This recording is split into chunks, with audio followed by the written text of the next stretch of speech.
Hi friends, welcome to Vaibhava Entertainment channel.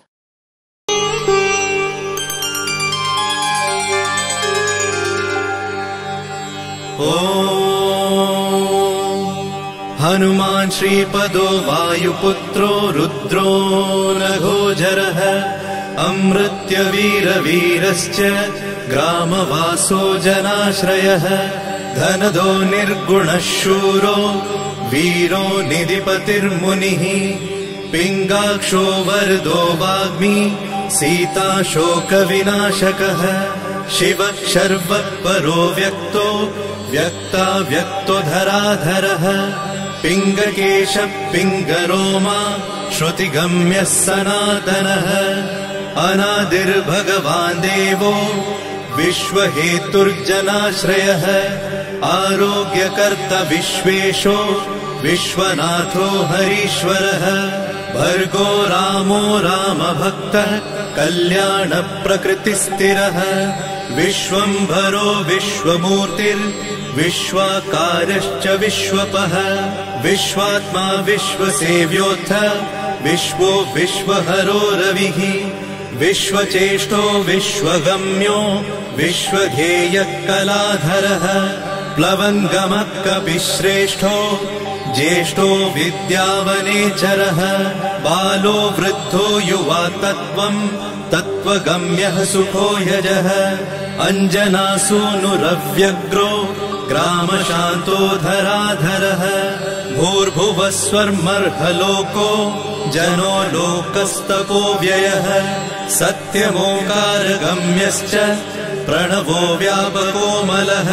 शिवो धर्मप्रतिष्ठाता रामेष्ठफल्गुणप्रियः गोष्पदीकृतवाराशि पूर्णकामोधरापतिः रक्षोघ्नपुण्डरीकाक्ष शरणागतवत्सलः जानकी प्राणदाता च रक्षप्राणापहारकः पूर्णसत्त्वपीतवासा दिवाकरसमप्रभः द्रोणहर्ता शक्तिनेता शक्तिराक्षसमारकः रक्षोघ्नो रामदूतश्च शाकिनी जीवहारकः भुभुक्कारः तारातिर्गर्वपर्वतवेदनः हेतुर्मान् प्रांशुबीजं च विश्वभर्ता जगद्गुरुः जगत्राता जगन्नाथो जगदीशो जनेश्वरः जगत्पिता हरिश्रीशो गरुडस्मयभञ्जनः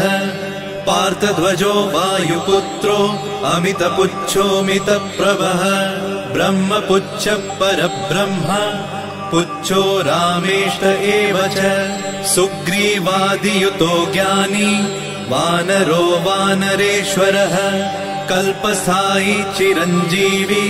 प्रसन्नश्च सदाशिवः सन्मति सद्गतिर्भुक्ति मुक्तिदः कीर्तिदायकः कीर्तिपदश्चैव समुद्र श्रीपदः शिवः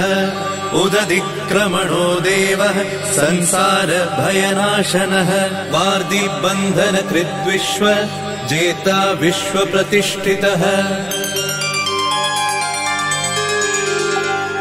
लङ्कारिः कालपुरुषो लङ्केशगृहभञ्जनः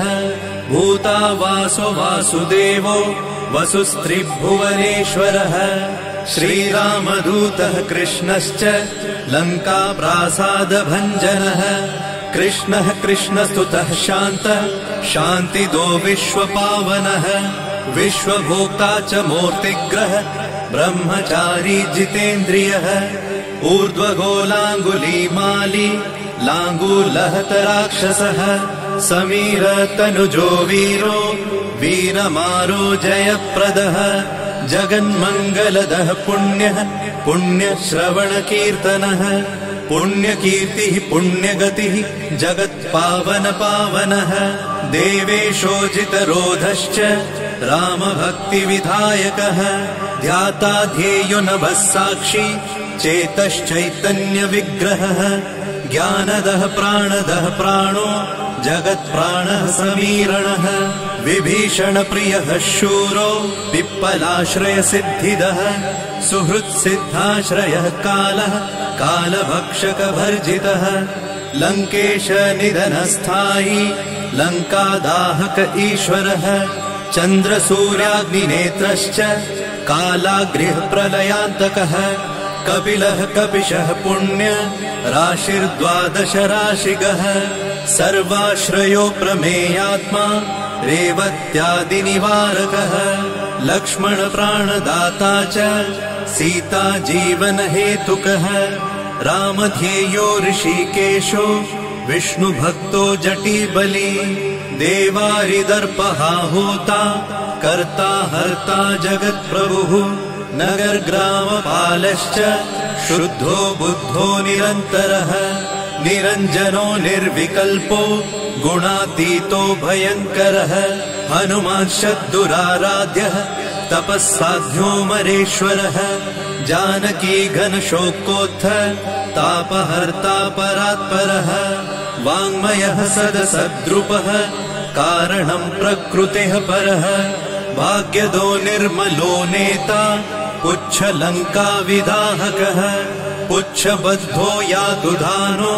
यातु धान रिपुप्रियः छायापहारि भूतेषु लोकेशः सद्गतिप्रदः प्लवङ्गमेश्वरः क्रोधसंरक्तलोचनः क्रोधहर्ता तापहर्ता भक्ताभयवरप्रदः भक्तानुकम्पि विश्वेश पुरुहूतः पुरन्दरः अग्निर्विभावसुर्भास्वान् यमो निरृतिरेव च वरुणो वायुगतिमान् वायुः कौबेर्ईश्वरः रविश्चन्द्रः कुजः सौम्यो गुरुः काव्यो शनैश्चरः राहुकेतुर्मरुद्धोता धाता हर्ता समीरजः मशकीकृतदेवारिः दैत्यारिर्मधुसूदनः कामः कपिः कामपालः कपिलो विश्वजीवनः भागीरथीपदाम्भोजः सेतुबन्धविशारदः स्वाहा स्वधा हविः हव्यकव्यप्रकाशकः स्वप्रकाशो महावीरो लघुश्चामितविक्रमः प्रडिनोडीनगतिमान् सद्गतिस्पुरुषोत्तमः जगदात्मा जगद्योनिर्जगदन्तो ह्यनन्तकः विपाप्मानिष्कलङ्कश्च महान् महदहङ्कृतिः खं वायुः पृथिवीयप वह्निर्दिक्काल एव च क्षेत्रज्ञः क्षेत्रपालश्च पल्वलीकृतसागरः हिरण्मयः पुराणश्च खेचरो भूचरो मनुः हिरण्यगर्भः सूत्रात्मा राजराजो विशाम्पतिः वेदान्तवेद्योद्गीतश्च वेदाङ्गपारगः प्रतिग्रामस्थितः साध्य स्फूर्तिदाता गुणाकरः नक्षत्रमालिभूतात्मा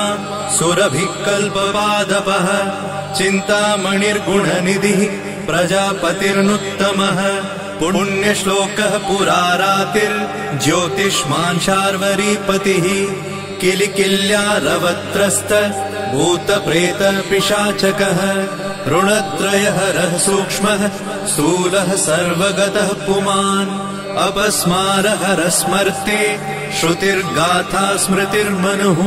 स्वर्गद्वारः प्रजाद्वारो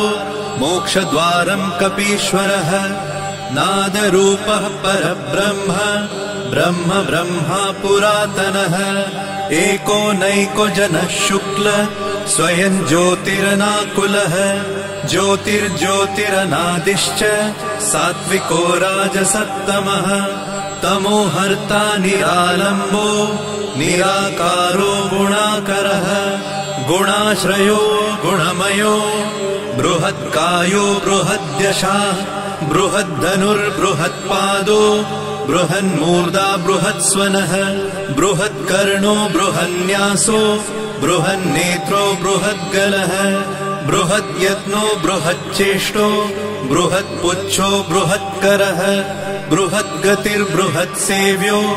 बृहल्लोकफलप्रदः बृहच्छक्तिर्बृहद्वाञ्छा फलदो बृहदीश्वरः बृहल्लोकनुतो द्रष्टा विद्यादाता जगद्गुरुः देवाचार्यः सत्यवादी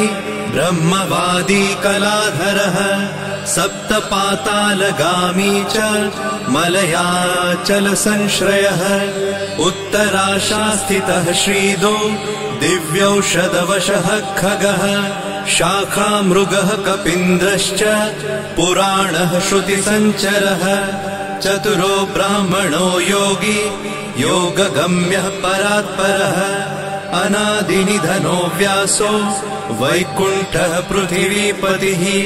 पराजितो जिताराशिः सदानन्दश्च ईशिता गोपालो गोपतिर्गोप्ता कलिः कालः परात्परः मनोवेगी सदा योगी संसार भयनाशनः तत्त्वदाता च तत्त्वज्ञः तत्त्वं तत्त्वप्रकाशकः शुद्धो बुद्धो नित्ययुक्तो युक्ताकारो जयप्रदः प्रलयोमितमायश्च मायातीतो विमत्सरः मायानिर्जितरक्षश्च मायानिर्मितविश्वपः मायाश्रयश्च निर्लेपो मायानिर्वञ्चकसुखः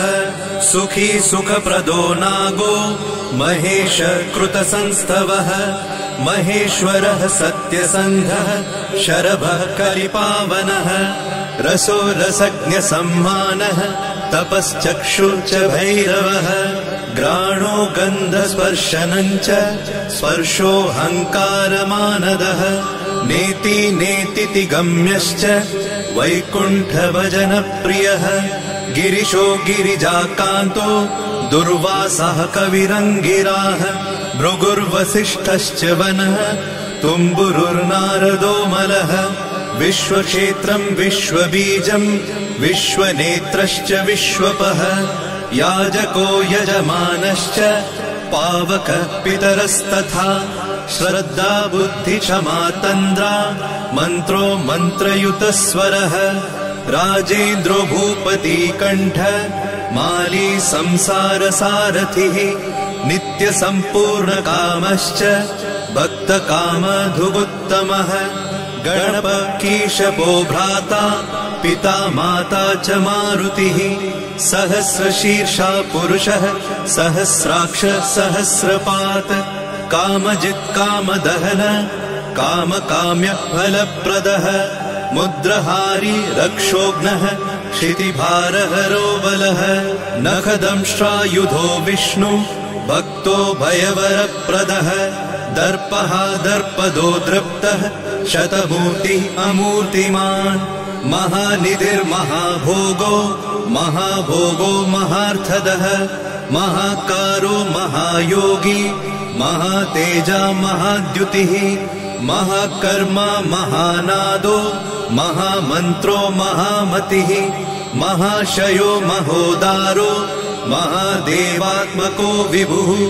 रुद्रकर्मा क्रूरकर्मा रत्ननाभकृतागमः अम्भोधिलङ्घनः सिंहो नित्यो धर्मप्रमोदनः जितामित्रो जयः सामो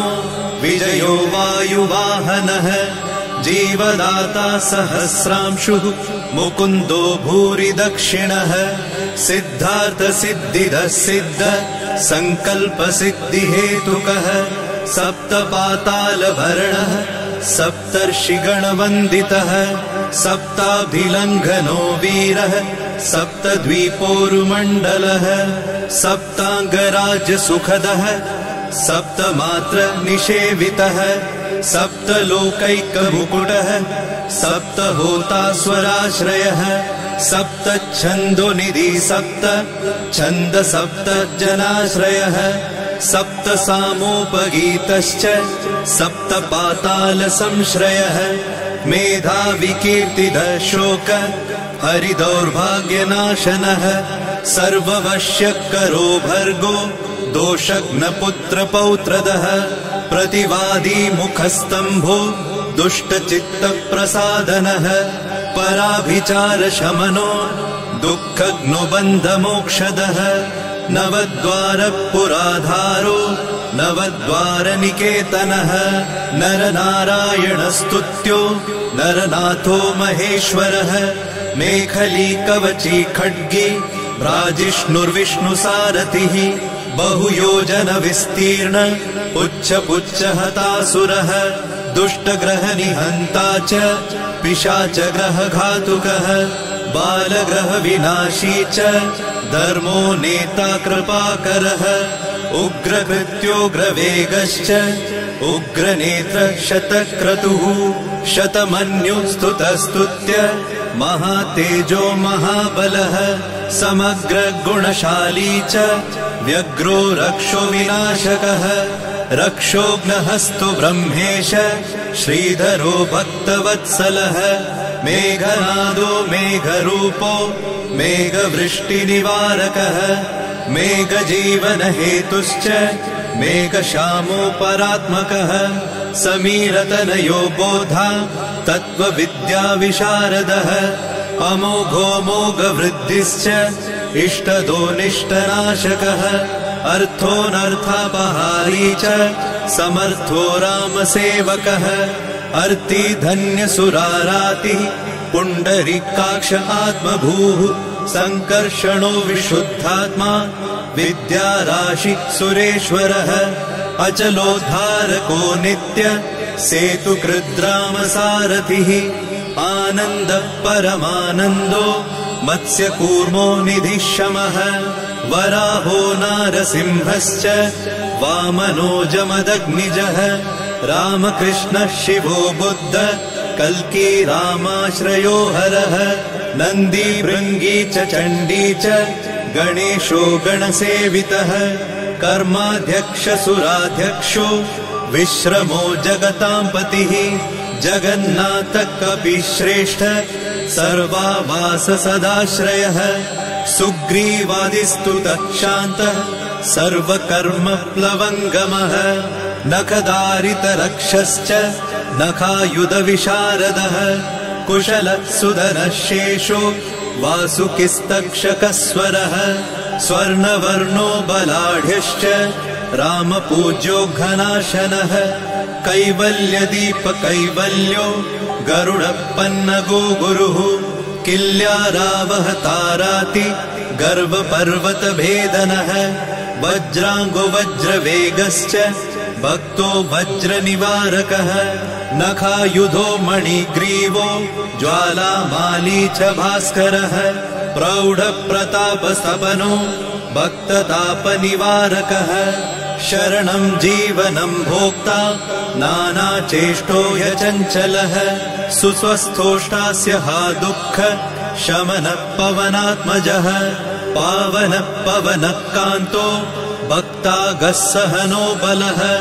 मेघनादरिपुर्मेघ नादसंहृतराक्षसः क्षरोक्षरो विनीतात्मा वानरेश सताङ्गतिः श्रीकण्ठ श्रीकण्ठश्च सहाय सहनायकः अस्थूलस्त्वननुर्भर्गो देव संसृतिनाशनः अध्यात्मविद्यासारश्च अध्यात्मकुशलः सुधिः अकल्मषः सत्यहेतु सत्यगः सत्यगोचरः सत्यगर्भः सत्यरूपः सत्यसत्यपराक्रमः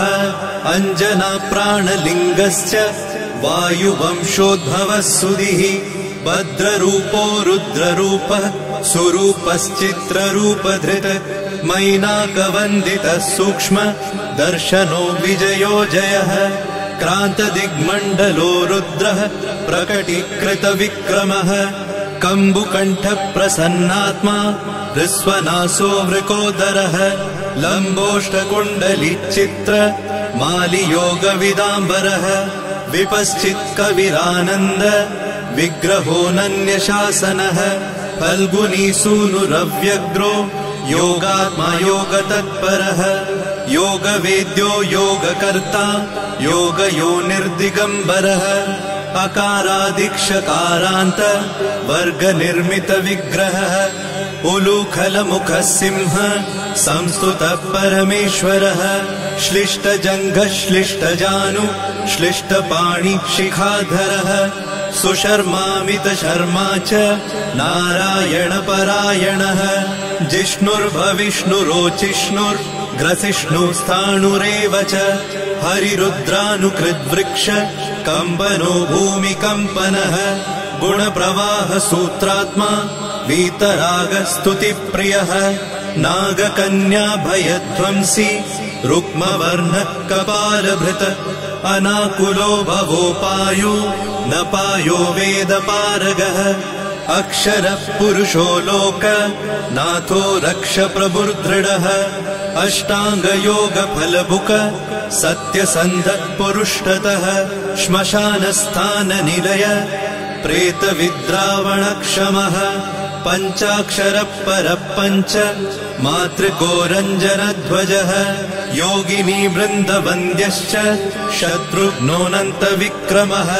ब्रह्मचारीन्द्रियरिपुर्धृतदण्डो दशात्मकः अप्रपञ्चः सदाचार शूरसेनविदारकः वृद्धप्रमोदश्चानन्द सप्तजिह्वापतिर्धरः नवद्वारपुराधार प्रत्यग्रसामगायकः षट्चक्रधाम स्वर्लोको भयहृन्मानदो मदः सर्ववश्यकरः शक्तिर्नेता चानन्तमङ्गलः अष्टमूर्तिर्धरो नेता विरूपस्वरसुन्दरः धूमकेतुर्महाकेतु सत्यकेतुर्महारथः नन्दिप्रियः स्वतन्त्रश्च मेखली समरप्रियः लोहाङ्ग सर्वविद्धन्वि षट्कलः शर्व ईश्वरः फलभुक्फलहस्तश्च सर्वकर्मफलप्रदः धर्माध्यक्षो धर्मफलो धर्मो धर्मप्रदोऽर्थदः पञ्चविंशतितत्त्वज्ञ स्तारक ब्रह्म तत्परः त्रिमार्गवसतिर्भीमः सर्वदुःखनिबर्हणः ऊर्जस्वान्निर्गलः शूली मालिगर्भो निशाचरः रक्ताम्बरधरो रक्तो रक्तमाला विभूषणः वरमाली शुभाङ्गश्च श्वेतश्वेताम्बरो युवा जयो जय परिवारः सहस्रवदनः कविः शाकिनी डाकिनी यक्ष रक्षो भूतौघभञ्जनः सद्यो जातः कामगतिर्ज्ञानमूर्तिर्यशस्करः शम्भुतेजा सार्वभौमो विष्णुभक्तप्लवङ्गमः चतुर्नवतिमन्त्रज्ञ पौलस्त्यबलदर्पः सर्वलक्ष्मीप्रदः श्रीमान् अङ्गदप्रिय ईडितः स्मृतिर्बीजम् सुरेशानः संसारभयनाशनः उत्तमः श्रीपरिवार श्रीभूदुर्गा च कामदृक् सदा गतिर्मातरिष्वा रामपादाब्जषट्पदः नीलप्रियो नीलवर्णो नीलवर्णप्रियः सुहृत् रामदूतो लोकबन्धु रन्तरात्मा मनोरमः श्रीरामध्यानकृद्वीरः सदा किं पुरुषस्तुतः रामकार्यान्तरङ्गश्च शुद्धिर्गतिरनामयः पुण्यश्लोकपरानन्द परेशप्रियसारथिः लोकस्वामी मुक्तिदाता सर्वकारणकारणः महाबलो महावीरः पारावारगतिर्गुरुः समस्तलोकसाक्षी च समस्तसुरवन्दितः सीता समेत श्रीराम पादसेवाधुरन्धरः इति श्री आञ्जनेय सहस्रनाम स्तोत्रम् सम्पूर्णम्।